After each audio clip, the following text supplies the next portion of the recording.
Halo semua, hari ini gue hadir untuk ngebahas laptop lagi dari Axio versi Pongo, jadi gaming line-up-nya mereka. Dan seperti janji gue juga, gue akan ngebahas, pengen tahu juga gue karena sampai saat ini gue nggak menemukan isu dengan line up-nya si Pongo sendiri. Jadi gue benar-benar pengen penasaran dan pengen ngeliat semuanya dan pengen gue pegang untuk gue review. Karena buat gue price performance ratio untuk produk-produk Pongo itu benar-benar menarik banget. Nah, jadi yang di sini gue pegang itu adalah 750, bisa dibilang adalah entry gaming setup milik Pongo atau penawaran dari mereka yang menurut gue sangat-sangat menarik. Kita di sini udah mendapatkan i7 13620H, RAM 16GB, DDR4, RTX 4050 dan storage-nya kita udah mendapatkan 512GB NVMe Gen 4. Nah, untuk layarnya seperti biasa yang bisa kita ekspektasikan itu di 15 inci dengan 144Hz. Dan brightness-nya memang agak kurang, yaitu di 250 nits. Tapi gue nggak mengharapkan orang akan melihat ini dan mengharapkan 350 nits karena dengan harganya. Harganya itu cuma 14 jutaan. Kenapa lagi? Harganya cuma 14 jutaan. Jadi ini menurut gue harga yang benar-benar menarik banget ya. Dengan harga yang gila untuk performa yang kita bisa dapatkan. Dan juga seperti biasa, Pongo selalu mengedepankan masalah expandability dan juga ya ada garansinya juga. Nanti akan gue jelaskan apa yang kita bisa dapatkan dengan 14 juta dari Pongo yang 750 ini. Tapi sebenarnya nggak cuma di 750 karena Pongo memang memberikan ADP untuk banyak banget dan hampir semua laptopnya mereka. Nah, jadi untuk storage-nya juga kita bisa di-upgrade. Kita dikasih slot ada NVMe Gen 3 di laptopnya. Jadi menurut gue ini benar-benar customizable banget dan itu menjadi ciri khasnya Pongo di mana mereka selalu mengedepankan hal tersebut. Di mana repairability dan juga expandability itu menjadi salah satu nilai jualnya mereka yang mereka berusaha untuk menjadikan staple mereka dalam menjual suatu laptop. Dan itu menurut gue menjadikan ini sebagai suatu yang sangat-sangat penting, terutama dari laptop yang bisa dibilang dari lokal yang memperdulikan hal-hal tersebut. Nah, untuk desainnya sendiri gue bisa bilang ini mirip sama seri atasnya. Sebenarnya desainnya benar-benar simple dan menurut gue cukup minimalis, dan kalian juga bisa lihat di sini nggak ada yang aneh, belakangnya juga benar-benar normal, dan kalian bisa lihat I/O ports-nya juga di belakang yang bikin ini sangat-sangat enak untuk kalau kalian jadikan docking untuk di kerja kalian atau di meja kerja kalian. Dan di bawah ada banyak banget untuk holes-nya untuk mendapatkan airflow yang dibutuhkan oleh laptopnya. Jadi menurut gue ini tetap sleek, kecuali ya bagian ada logonya yang kita bisa lihat memang mirip banget sama Winston-nya Overwatch. Untuk bagian keyboard juga gue bener-bener ngerasa nyaman, dan biasanya gue untuk laptop yang bener-bener di harganya bener-bener di pricing banget, itu biasanya keyboard yang menjadikan korbannya. Tapi di sini enggak, keyboard masih bener-bener nyaman banget untuk dipakai untuk ngetik. Apakah pertanyaan kalau kalian nanya sebagus third party keyboard ya? Enggak, tapi bener-bener usable banget dan gue bener-bener ngetik nggak ada isu sama sekali dan nggak dikorbankan oleh Axio untuk bagian keyboardnya di harga yang 14 jutaan untuk keyboard dengan balik lagi spesifikasi yang benar-benar mid-end banget. Jadi ini menurut gue udah capable untuk AAA game, main AAA game yang nanti akan gue lihatkan di benchmarknya di sini yang harusnya kalian bisa cukup kaget dengan harga yang ditawarkan, kita bisa mendapatkan performa seperti apa. Nah, untuk urusan trackpad-nya ini juga menjadi nilai plus menurut gue karena ternyata untuk palm detection-nya cukup baik.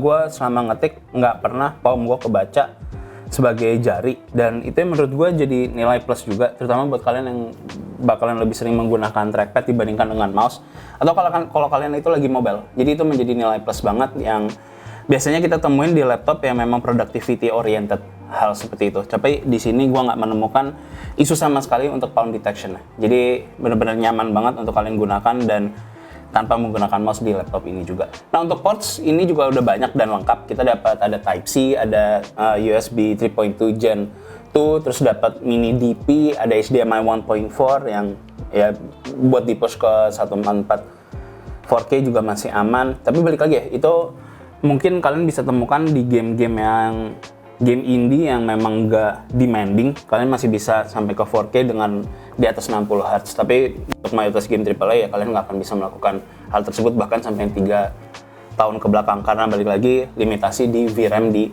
GPU-nya. Jadi walaupun kita menggunakan DLSS dan lain-lain, ya walaupun game-nya enteng, tapi VRAM yang kadang digunakan bisa dibutuhkan lebih besar. Nah, terus juga kita mendapatkan HDMI port yang full size tadi 1,4, terus juga kita mendapatkan Ethernet port juga yang menurut gue itu sangat-sangat penting buat di rumah dan itu menjadi nilai plus dibandingkan dengan WiFi yang tentunya nggak akan se-reliable Ethernet port. Jadi menurut gue banyak banget hal yang wajib ada di laptop gaming itu disediakan di laptop ini untuk di harga 14 jutaan. Balik lagi gue selalu mengingatkan harganya 14 juta dan kita bisa mendapatkan performa seperti ini. Cuman yang gue benar-benar sayangkan untuk HDMI dan mini DP ini ada di belakang laptopnya, tapi untuk Ethernetnya itu di sebelah kanan, jadi bukan di belakang. Itu yang gue sayangkan sih. Buat gue cukup mengganggu Ethernet port itu di sebelah kanan karena gue nggak pernah menemukan Ethernet port yang slim atau yang misalnya jaraknya pendek. Jadi akan memakan waktu atau bukan waktu, memakan ruang kalian untuk menggunakan mouse di sebelah kanan laptopnya. Nah paling nilai plusnya ya tadi, mungkin karena mereka nggak bisa naruh juga Ethernet port di belakang karena udah mendapatkan DP dan juga HDMI yang menurut gue ekspansi menggunakan dua monitor udah sangat-sangat baik untuk menggunakan laptop ini sebagai docking atau menjadi tempat kerjanya kalian. Dan itu adalah pengorbanan yang menurut gue masuk akal. Jadi kalau kalian menggunakannya di tempat kerja, kalian colok Ethernet, kemungkinan besar laptopnya kalian juga di atas stand kan, bukan di meja. Jadi ya pengorbanan hal seperti ini bikin masuk akal dan sulit untuk gue bisa bilang itu sebagai suatu nilai minus di laptopnya.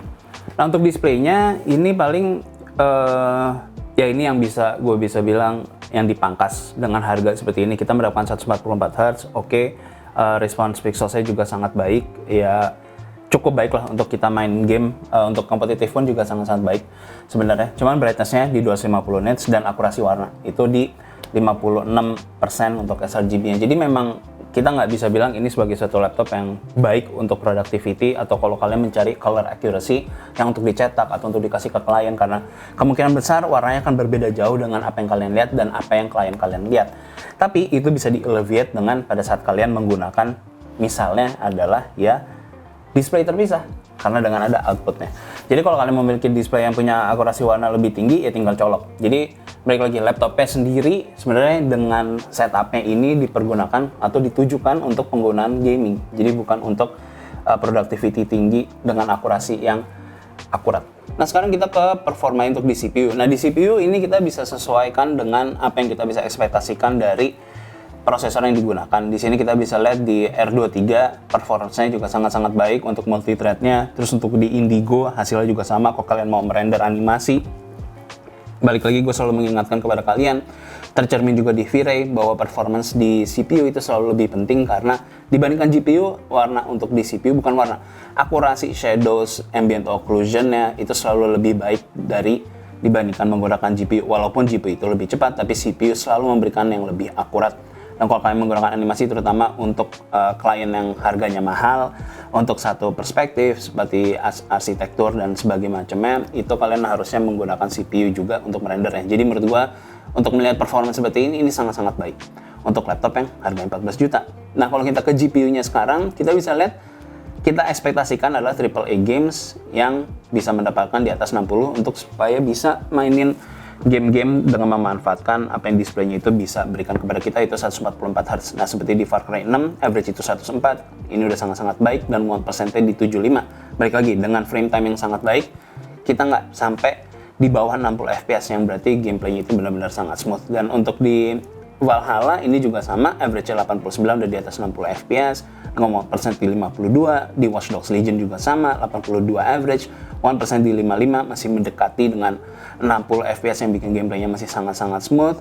Dan juga kita bisa ngeliat lagi di sini ada Metro Exodus, game yang paling berat, masih bisa dibilang dengan post processingnya mereka 1%-nya bisa turun ke 34. Balik lagi, ini adalah hal yang sangat wajar mengingat limitasi dari GPU-nya. Dan untuk RDR2, average 86, dan 1%-nya 62. Ini adalah hasil yang sangat-sangat tinggi. Dan untuk di Cyberpunk 2077, average-nya 62, dan 1%-nya 48. Ini adalah game terberat modern saat ini. Kita udah bisa melakukan 60 FPS average di atasnya. Jadi ini udah benar-benar tinggi banget performance yang kita bisa ekspektasikan dari laptop harga 14 jutaan. Dan dengan limitasinya adalah mungkin kalau kalian menggunakan resolusi yang lebih besar, menggunakan monitor atau external monitor, ya kalian main resolusi tetap di 1080. Di 1440 kalian akan kebentur terhadap VRAM yang digunakan. Walaupun kalian misalnya menggunakan DLSS, itu bisa ngebantu, tapi ujung-ujungnya VRAM akan menjadi limitasi karena mayoritas game, terutama yang menggunakan UE5, itu akan menggunakan VRAM yang lebih besar dibandingkan game-game sebelumnya. Jadi kesimpulannya untuk ini laptop ya benar-benar memang laptop yang viable banget untuk gaming. Terutama buat kalian yang baru mau terjun ke PC gaming, misalnya yang sebelumnya dari konsol untuk merasakan gimana sih performance 120 Hz atau 144 Hz yang kalian jarang banget nikmati di konsol. Jadi nggak banyak yang bisa menawarkan, bahkan kayaknya sulit banget untuk kita bisa membandingkan harga seperti ini untuk mendapatkan performance yang tadi gue jelaskan kepada kalian untuk mayoritas game. Dan kalau kalian mikirnya ini CPU gen lama dan ini masih menggunakan DDR4, ya gue pribadi pun untuk nge-review game di TLM, mayoritas waktu gue masih menggunakan gen sebelumnya. Gue menggunakan DDR4 juga dan CPU yang bisa dibilang udah cukup lama. Jadi itu nggak menghindrance performanya GPU untuk si RTX 4050 di setup seperti ini. Paling kalau kalian menggunakannya untuk merender atau animasi 3D yang benar-benar menggunakan path tracing, ya tentu akan menjadi limitasi. Tapi untuk kalian yang membeli 14 juta, gue rasa untuk kalian bisa belajar sampai ke arah sana pun juga ini sangat-sangat reasonable. Dan kalaupun kalian akan menggunakan ini untuk menghasilkan uang dan memerlukan color accuracy, kalian tinggal nambah monitor. Tapi bodinya sendiri bisa kalian bawa kemana-mana dan dengan harga yang benar-benar sangat-sangat kompetitif dan agresif banget. Balik lagi dari Axio yang menurut gue ini menjadi nilai jual yang sangat-sangat besar banget. Terus juga kalau kalian mikir, yaudah tapi untuk encoding dan decoding benar-benar aman. Kalian udah bisa menggunakan AV1 karena adanya 13th gen prosesornya di sini. Terus kalian juga kalau mau streaming juga benar-benar aman. Kalian masih bisa menggunakan AV1 juga supaya loadnya itu lebih banyak di GPU. Jadi sulit banget untuk gue bisa bilang ada limitation dengan misalnya mereka menggunakan gen yang sebelumnya. Jadi apapun itu yang menjadi limitations selalu keangkat dengan suatu hal lain yang bikin hal tersebut bukan sebagai suatu bentuk limitasi. Jadi kalau di sini gabungan CPU dan GPU-nya untuk keperluan kalian streaming, editing, gaming, semuanya benar-benar ke-cover sebenarnya. Jadi nggak perlu sesuatu apa-apa itu harus yang paling terbaru. Dan itu juga yang selalu gue ingatkan kepada banyak banget orang yang selalu menanya ke gue apakah worth it untuk ganti atau worth it untuk beli yang baru. Gue selalu bilang enggak, karena ya selama apapun itu yang kalian butuhkan masih bisa dilakukan dengan gen sebelumnya, ya kenapa enggak? Dan apalagi dengan harga yang jauh lebih agresif. Dan kalau misalnya harganya itu loncatnya sangat tinggi, ya misalnya kita beli RTX 4050 laptop GPU tapi menggunakan prosesor dengan generasi yang terbaru. Kalau misalnya selisihnya bisa mendapatkan monitor, gue prefer mendingan ngambil engine yang lebih lama tapi gue mendapatkan monitor, karena hampir semuanya yang kalian bisa lakukan, kalian bisa lakukan di gen yang sebelumnya tapi bisa mendapatkan salah satu peripheral yang baru untuk kalian gunakan. Dan menurut gue itu jauh lebih masuk akal dibandingkan kita membeli sesuatu apa-apa yang harus keluar paling terbarunya. Nah jadi di sini gue pribadi sulit banget untuk nyari kelemahan dari laptop ini ya karena dari harga yang ditawarkan. Ya paling tadi bagian cuma displaynya doang. Yang balik lagi bisa gue bilang kalau dibandingkan dengan laptop yang menggunakan gen baru, ya kalian bisa mendapatkan monitor yang bisa mengelevate isu yang kita temukan di monitornya. Dan juga ya paling kamera, cuma balik lagi kamera kayaknya bukan menjadi nilai minus yang gue bisa bilang kalau built-in kameranya itu cuma 720 gitu misalnya. Ya gua nggak bisa bilang itu sebagai nilai minus juga. Dan RAM-nya kita juga udah bisa upgrade, itu udah benar-benar aman. Size-nya bisa sampai 64 GB yang harusnya di After Effects pun kalian juga masih nyaman untuk berbagai macam workload yang kalian gunakan. Jadi itu. Jadi untuk gaming doang isunya paling di 6 GB VRAM. Tapi balik lagi ya kalau kalian main di monitor 1440 ini masih benar-benar viable banget karena adanya frame gen, ada DLSS. Ya itu semua benar-benar aman banget dengan mencapai 60 fps di display colokannya kalian kalau main di 1440, dan 6 GB-nya yang masih bisa aman sampai 1440 di beberapa game atau di mayoritas game yang nggak memerlukan atau hard lock di mana di bawah 8 GB itu ditutup atau nggak bisa kita mainkan. Ya paling sampai saat ini paling Monster Hunter Wilds doang yang menjadi isu, tapi mayoritas game harusnya kalian benar-benar aman banget dengan 6 GB VRAM yang ada di sekarang. Apakah akan bertahan sampai 2 tahun ke depan? Gua nggak bisa menjawabkan, itu tergantung dengan para developer akan seperti apa melihat berapa banyak dari GPU yang digunakan. Kalau masih banyak GPU yang 6 GB, mayoritas game akan mengoptimize di 6 GB VRAM. Jadi menurut gue ini adalah laptop dengan 14 juta yang paling worth it, dan juga udah mendapatkan ADP dari Axio atau dari Pongo untuk urusan after sales ini benar-benar dijaga banget, dan ya sulit banget untuk dilawan dengan harga seperti ini dengan after sales yang ditawarkan. Dan gue ini doang yang bisa gue kasih untuk impression gue terhadap Pongo 750, dan gue akan ngecek lagi semua produknya Pongo yang akan keluar juga, karena ya gue akan coba nanya ke Aksio apakah kita bisa nge-review, karena menurut gue ini benar-benar menarik banget dan disruptif banget untuk orang-orang yang pengen nyobain PC gaming dengan harga yang nggak harus mahal. Dan ini menjadi salah satu opsi gue untuk selalu menjawab orang yang kalau menanyakan gue dan nggak mau ribet dibandingkan ngerakit PC dan sebagainya. Karena laptop menurut gue ya benar-benar mudah, lo tinggal colok, tinggal pakai. Itu doang. Oh ya, paling ada minusnya sih satu, power brick-nya. Gue harap sih Aksio kedepannya mulai ubah jadi ke Type C ya kalau bisa. Terutama untuk laptop yang misalnya nggak terlalu besar penggunaannya, wattage-nya. Jadi paling itu doang. Cuman itu balik lagi ke BM-an gue dan bukan sesuatu yang menjadi nilai jual untuk seorang orang untuk memilih suatu laptop atau enggak. Jadi sekian reviewnya. Thank you guys for watching.